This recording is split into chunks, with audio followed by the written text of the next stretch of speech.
your mind this afternoon? We've got a real live, genuine phone number that can be assessed and that you can literally call the program, probably, in fact, you can, in a way that is absolutely similar to an old-fashioned radio talk show. The number is 617-396-4958. That number again is 617-396-4958.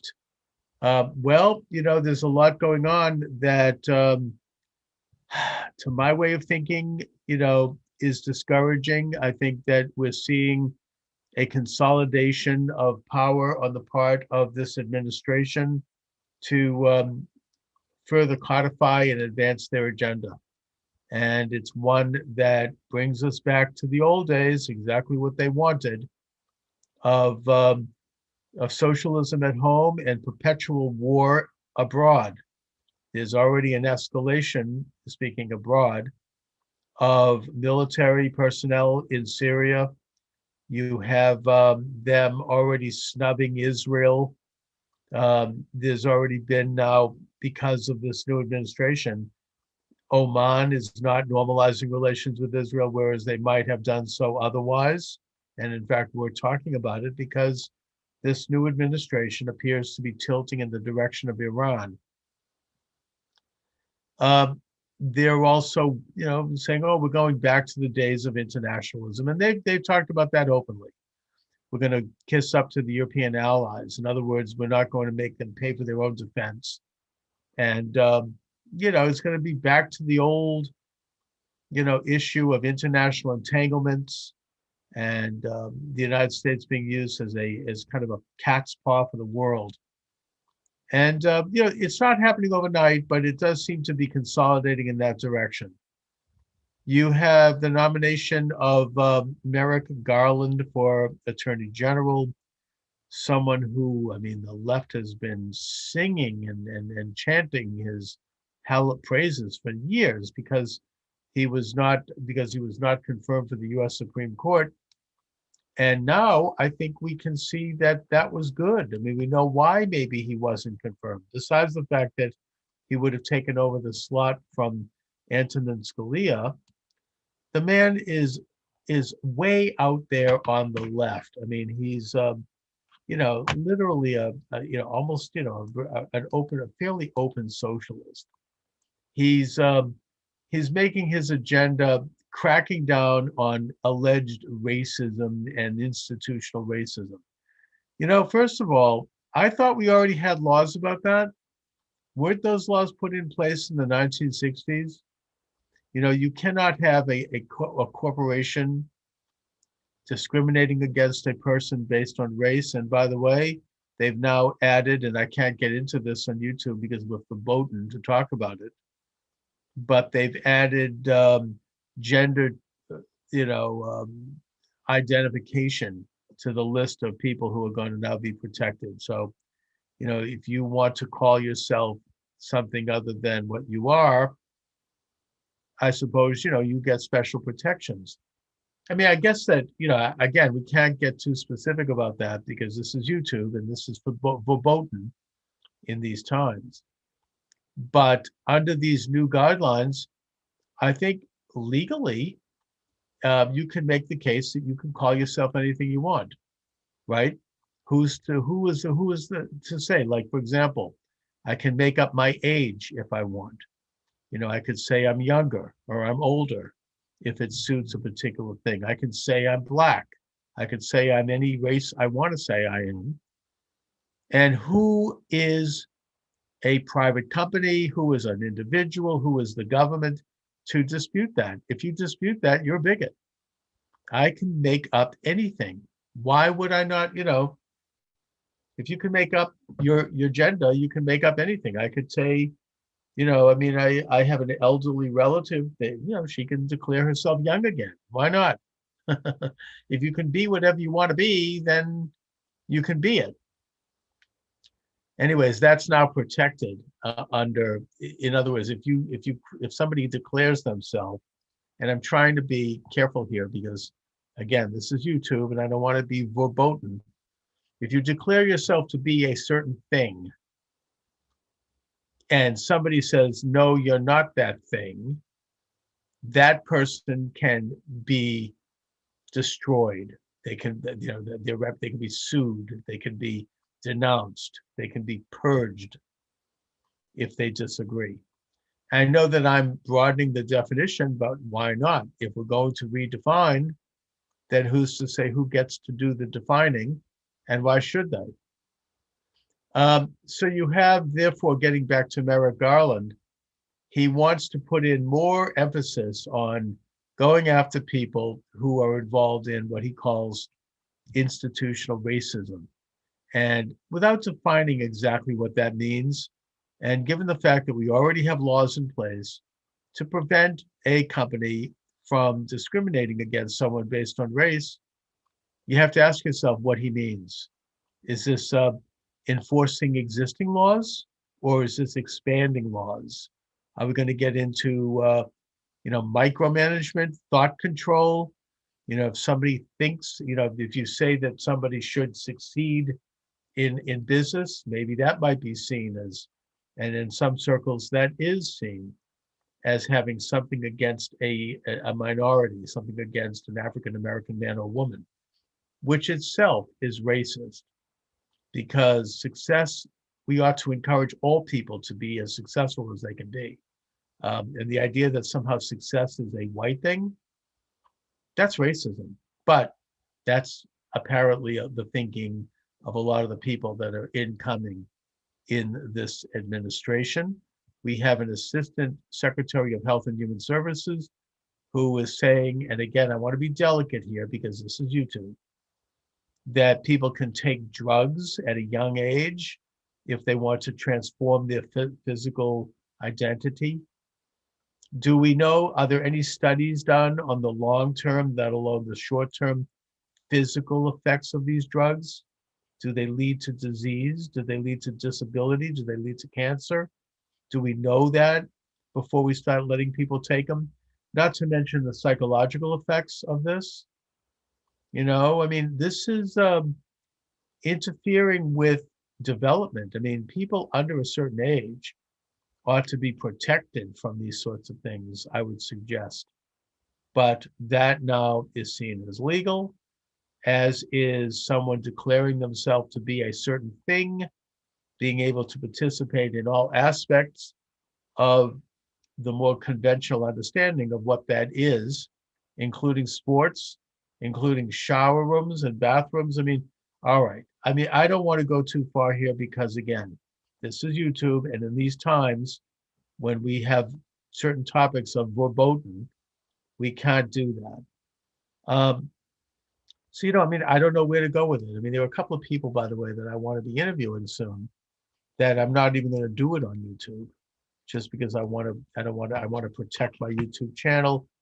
And ultimately, I'm hoping to transfer away from YouTube, but YouTube remains the main venue of communication right now. So I don't really have a lot of choice if I want to do this. And I'm committed to doing this every day. I want to go live every single day, Monday through Friday, every weekday from 12 noon to 1 p.m. And so that's what I'm doing. The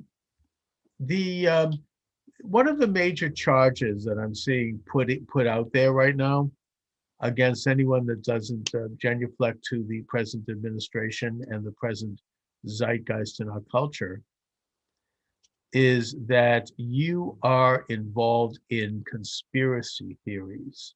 You're a conspiracist. That this is something that on the surface is seen as wrong, but in the broader sense may be criminalized. And so I want to talk a little bit about this. I know I just did a little TikTok on it, but I'd like to elaborate a bit on this topic and certainly invite anyone to join me if you have any thoughts on this. The phone number is 617-396-4958. 617-396-4958. Dr. Steve Turley will be joining me at 1 p.m. from Eastern time from Turley Talks. He's really his daily YouTube is an inspiration to me. I mean, it's he looks at the positive side of what he calls a growing national and international nationalist, populist, uh, conservative movement, traditionalist movement. And he always tends to look at the positive. So in these times, I find that to be very uplifting because I need to hear something good. I mean, and I believe there's a lot good going on, by the way. I'm an optimist by nature. So in spite of the fact that I feel that, you know, rights are shrinking, we can't say certain things that are normal to talk about. We can't talk about, for example, this past election anymore because, this is like a banana republic. It's sort of almost like a junta. The powers that be, people who are in power, you can't criticize how they got there. You can't look at those things. That's what they do in like dictatorships. Well, that's what we have here now. It's very difficult to talk about that. Even if you're a sitting member of Congress, you could be censored for even bringing it up. But getting back to the question of conspiracy theory, um, first of all, conspiracy theories are very dangerous if they are related to, in two ways, if they're related to any group of people based upon their ethnic background, their race, that to suggest that an entire people could be involved in a conspiracy is obviously false and it should be rejected because conspiracies are things that are engaged in by a small group of people who conspire. They get together and they figure out how they're going to undermine the social order, how they're going to break the law, how they're going to, change the nature of how we think, and do so in secret. I mean, that's what conspirare means in Latin. Whisper. It's a secret grouping that are getting together and planning something, and part of that can mean a broadening of an idea that is packaged and marketed in a way that is not exactly what it actually is. So you can have large numbers, even millions of people following it without really thinking of themselves as involved in a conspiracy. And they're not, but they're involved in an idea that is based upon what originally was a conspiracy, and they're viewing life in a broad sense in a conspiratorial context. Now, the two kinds of conspiracy theories, thus, that are not responsible are those based upon someone's ethnic background or race or religion, because that's impossible. That can't be a conspiracy. When you are a Jew or a Muslim or a Christian, you're not involved in a conspiracy. You're involved in a faith. And, there may have been, aspects of that belief system that were part of a conspiracy, but you're not really a conscious conspirator. And so it's a little too broad to suggest that all Jews or all Muslims or all whomever are involved in conspiring, because that's not possible. The second element, though, is that, all right, now having said that, and having looked at the conspiracies that should be rejected, nevertheless, quite clearly, conspiracies exist, political conspiracies, social conspiracies, criminal conspiracies. They exist and they happen all the time. This is part of life. People get together, usually a small group, and they try to figure out how to do something secretly that benefits them and that hurts someone else. And that's what criminal conspiracies are. A group of people that rob a bank, that's a conspiracy. They have conspired, they have plotted, they have planned, and they have hatched. a plan to rob a bank. And by doing so, they have engaged in a criminal conspiracy. And in the process, they have hurt people, either indirectly in the form of stealing money or directly in the form of committing violence in the course of their conspiracy, possibly shooting someone. These are criminal conspiracies. Breaking and entering a house is a criminal conspiracy if you are doing it with more than one person. You have to have at least two people for something to be a conspiracy. If you're just walking down the street and you break into a home as a lone actor, that's not a conspiracy, that's just a crime. But if you are working with other people to do it, then that becomes a criminal conspiracy.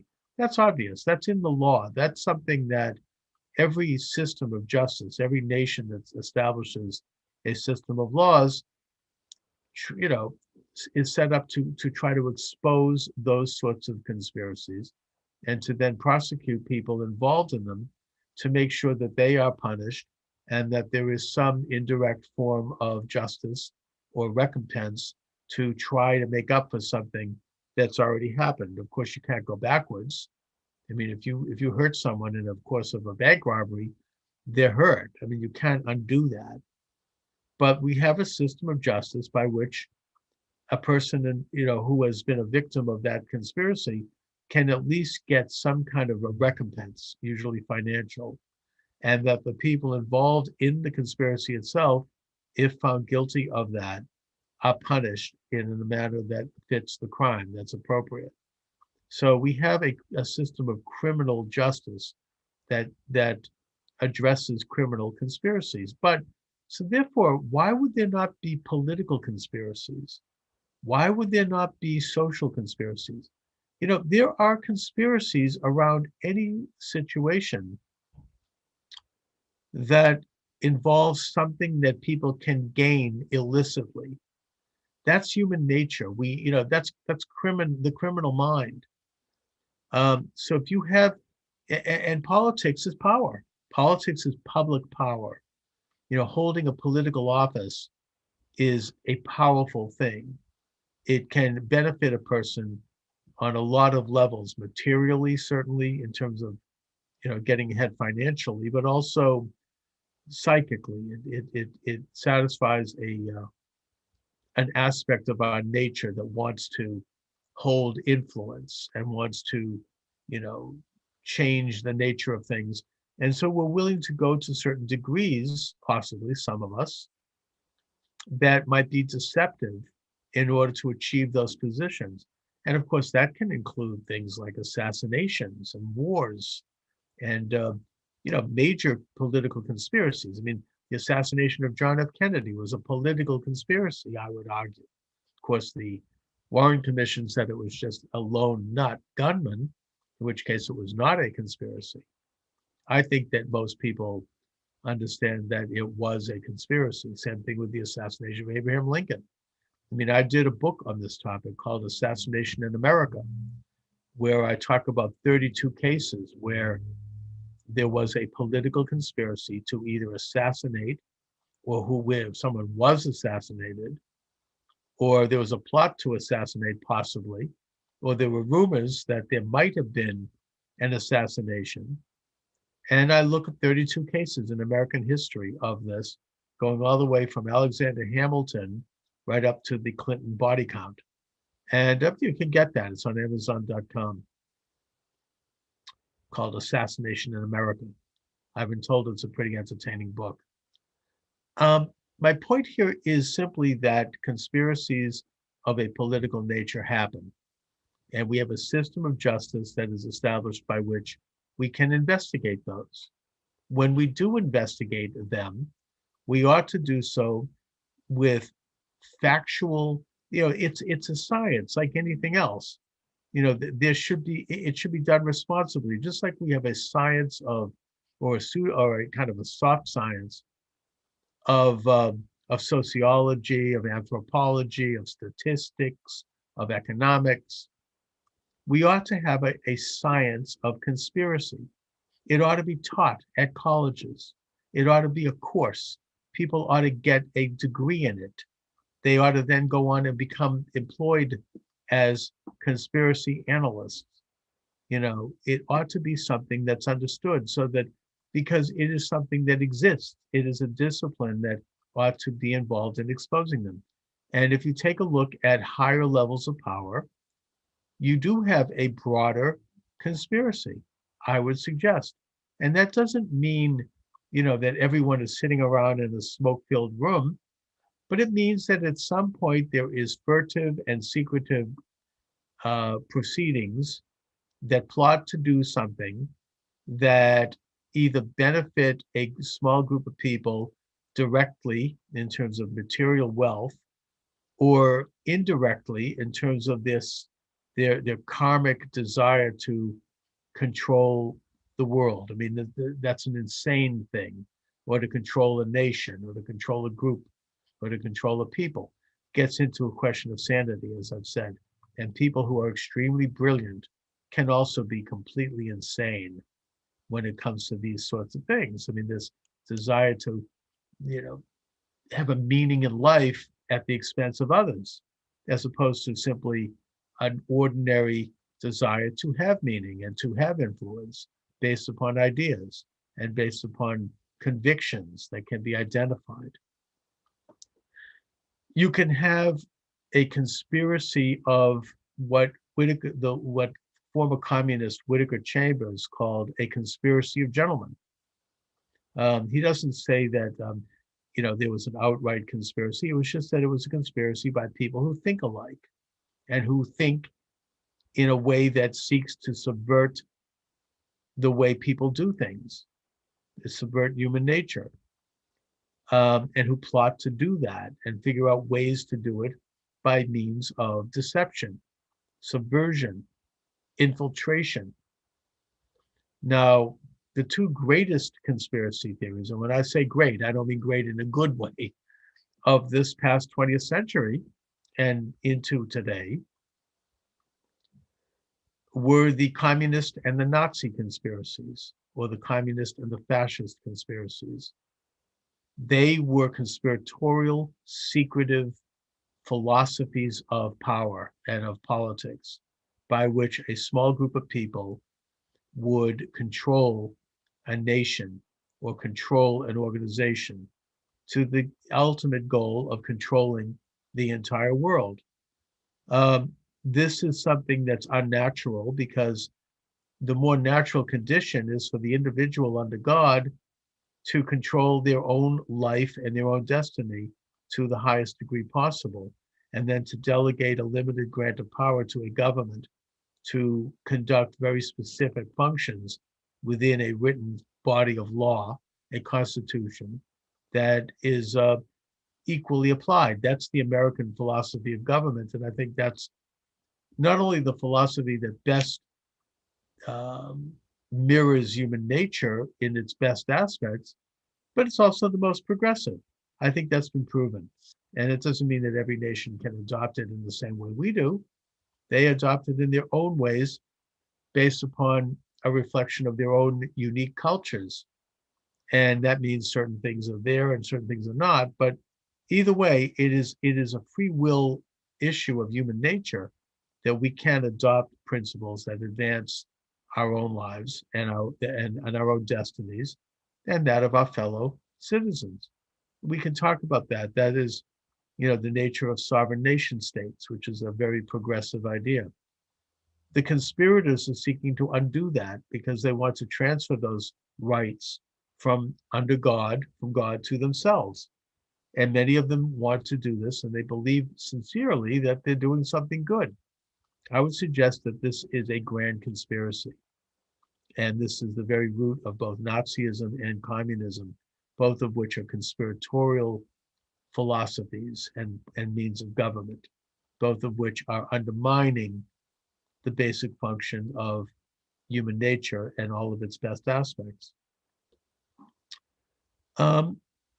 Anything that involves world order is, I would suggest, a conspiracy, because world order is not natural. The natural state of man is localism, is control of your, that which results in the maximum degree of control by the individual over their own life and destiny, not, removal of that control to such a high degree. So in a broad sense, I would define that as what Whittaker Chambers called the conspiracy of gentlemen, not a conspiracy literally, although there certainly are conspirators. But getting back to what we are looking at now, when we see the new regime, the new left power structure, which has just assumed power in this country, what they are calling conspiracies. What they call conspiracies is any opinion or any group that embraces an opinion that contradicts their power. That is what they say is a conspiracy. And I think the best response to that right now, besides pointing out that yes, there are conspiracies, and that yes, there are responsible, sober, rational approaches to defining those conspiracies so that we can identify them in public, what they believe in, what their nature is, and thus expose them so that they are no longer conspiracies. Something is no longer a conspiracy if it is pulled out from the shadows and placed out in the open where it can be judged and then discerned in terms of what is there that's both good and bad. There may be aspects of it that we embrace. There may be good things. I mean, was it a conspiracy to assassinate Hitler? Yes, but I would suggest it was a good conspiracy, right? It was something that freed Nazi Germany of its evil dictator and would have moved it in the right direction, or at least potentially. So, conspiracies per se are not always bad, and there might be elements of them that are good.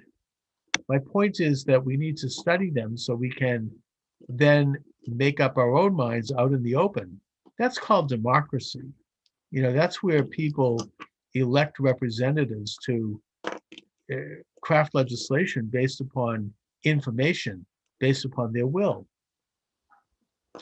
So when someone says in this particular atmosphere, where we do have a level of oppression that is discernible and that very well may grow and that threatens individual freedoms, when you are accused of being a conspiracy theorist, my response, besides pointing out that conspiracies are happening all the time and there's a responsible way to approach them, is to turn the tables and point out that the biggest conspiracy theories of the past 5 years have been sanctioned by the left and that have been openly promulgated and financed by the left. The biggest one is that former President Donald J. Trump was spying for Russia. This was a completely concocted idea.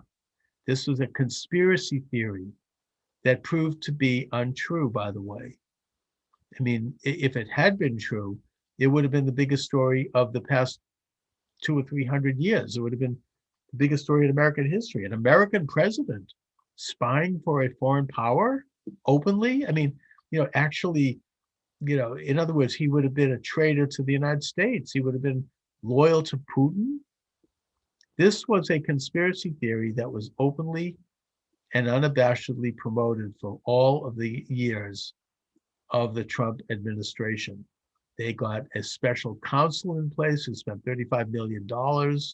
They sent out day after day, week after week, a drip, drip, drip propaganda campaign to promote it.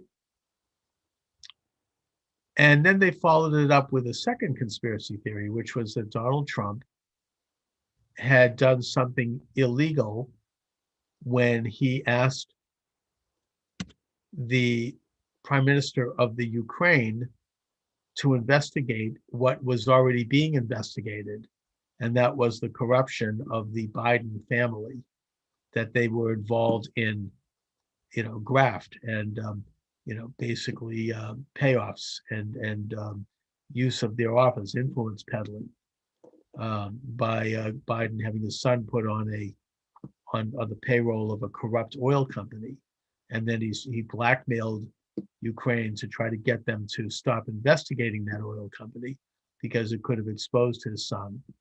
And he threatened to withhold foreign aid that had been approved by Congress unless they stopped the investigation, and they did. And he bragged about it on television in front of all groups, the Council on Foreign Relations. President Trump simply asked the Ukrainians whether or not that investigation was continuing. And for that, he was accused of conspiring and of having committed a crime. That in itself is a false conspiracy theory that he had done something wrong. Third, the final one with Trump, that he wanted to lead an insurrection and overthrow the government so he could stay in office as president of the United States. That is probably the most wacky, the most ridiculous of all of them.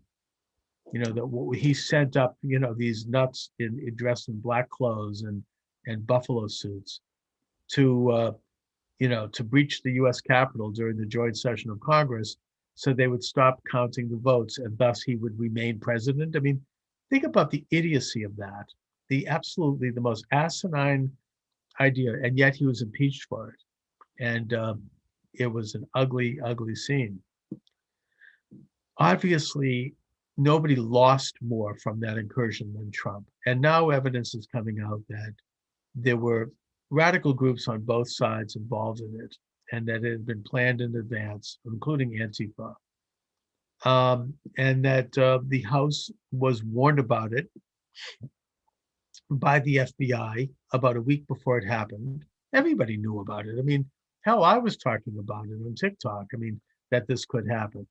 To be careful that Antifa might infiltrate the peaceful protesters in Washington that day, who simply wanted to make sure that any evidence that what might be there with regard to voter irregularities would be presented on the floor of the House, and that 7 states were scheduled to contest their elections because 7 alternative delegations had been selected and believed that they could make a case that their elections had been tainted in those 7 states. I mean, people like me, and I think people of goodwill, were waiting to see this evidence one way or the other so it could be publicly aired and we could then make a judgment one way or the other. Well, the fact is that the incursion into the US Capitol stopped that process. We will never hear the evidence now. And now the Supreme Court has further slammed the door on it by refusing to hear whether or not Pennsylvania had violated the US Constitution by having the governor and the state Supreme Court go in and change election laws in advance, something that does violate the Constitution, Article 2, Section 3, which says that the state legislators shall make laws with regard to elections. But the Supreme Court isn't hearing it. It's a big subject. It's more than I want to get into right now. But it's not a good day for freedom. It's not it's not a good piece of news. You had Clarence Thomas dissenting and doing so eloquently, backed by Justices Gorsuch and Alito. But where the hell was Amy Coney Barrett? I don't know who or what she is, but apparently she didn't see anything. So that's not a good piece of news. I'll be reporting on other things that are going to be coming out, though, as the weeks move on. I take a long view of this. I do believe there was a conspiracy. I'm not going to say the nature of it because I don't want to get banned on YouTube, but I stand by it and I won't be silenced. However it takes, I intend to continue to investigate it with whatever facilities I have available to me. And I have to use vague language because I want to keep some of those facilities, actually. Anyway, to wrap things up for now, and I've got Steve Turley coming up in about 20 minutes. If someone accuses you of being a conspiracy theorist, Ask them where they were on the biggest conspiracy theory of the past 5 years. Did they think that Donald Trump was spying for Russia? Ask them if they thought that Donald Trump had, sought to overthrow the government and keep himself in power, which is what an insurrection is. And it kind of throws them on their backside because those were conspiracy theories. The people that embraced those ideas, they were conspiracy theorists, and they were not responsible ones. They did not look into it. They did not have reason on their side. They had nothing but lies and false accusations. So on that note, I'm going to thank you for joining me. I'll be back in about 20 minutes with Dr. Steve Turley. Please subscribe to me on YouTube. Please subscribe to me on TikTok. My books are available at Amazon Books. Apparently they're selling better now for some reason. Put my name in the server, Charles Moskowitz, Moscow, W-I-T-Z, and you will see about 15 books come up. You can check them out. Anyway, thanks for watching, everybody.